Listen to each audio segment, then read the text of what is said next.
A global medical company suddenly sees its systems collapse. Hospitals cannot access critical data. Employees watch their screens go dark. Then a message appears. A hacker group called Handala claims responsibility, and they say they have stolen more than 50 terabytes of data. But this attack was not just about money, it was about sending a geopolitical message.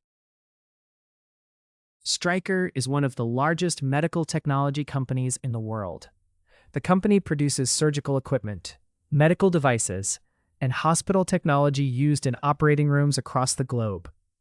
Thousands of hospitals depend on its systems every day, which means any cyber attack against a company like this could have serious consequences, not just for the company, but for healthcare systems worldwide. The group claiming responsibility for the attack calls itself Handala. It is a hacker collective that has appeared in several cyber operations in recent years. Security researchers believe the group may be connected to Iranian cyber operations, although exact attribution in cyber warfare is always complex. Handala often presents itself as a hacktivist group, but the scale and sophistication of some of its attacks suggest something far more organized. According to early reports, the attackers first gained access to internal systems.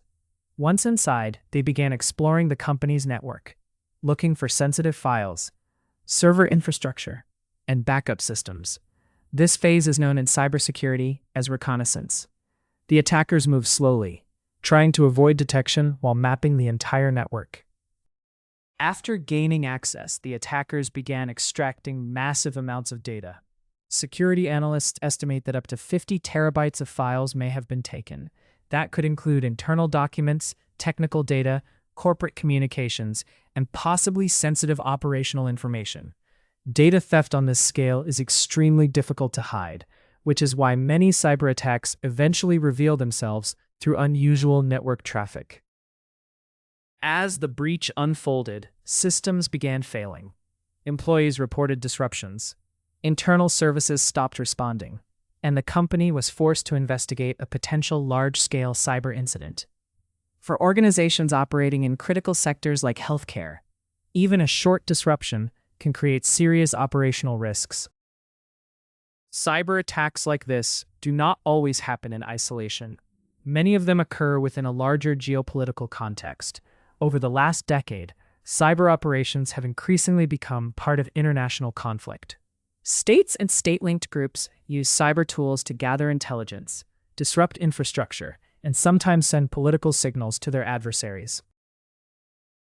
Incidents like the Handala attack show how modern cyber warfare is evolving. The targets are no longer only governments. Private companies are now major targets as well, especially organizations connected to critical industries, healthcare, energy, technology. In this new environment, the line between cybercrime and cyber warfare is becoming increasingly blurred. For companies, the lesson is clear. Cybersecurity is no longer only an IT problem. It is a strategic business risk. Organizations must assume that attackers may eventually find a way inside their networks, which is why detection, network segmentation, and rapid incident response are now critical defenses. Because in modern cyber conflict, every connected system can become a target. If you want to understand how modern cyber attacks really work, subscribe to Cyber Heist. Every week, we break down real-world hacks, cybercrime operations, and the hidden techniques attackers use to infiltrate organizations. Because the next cyber attack may not start with malware, it may start with a single hidden vulnerability.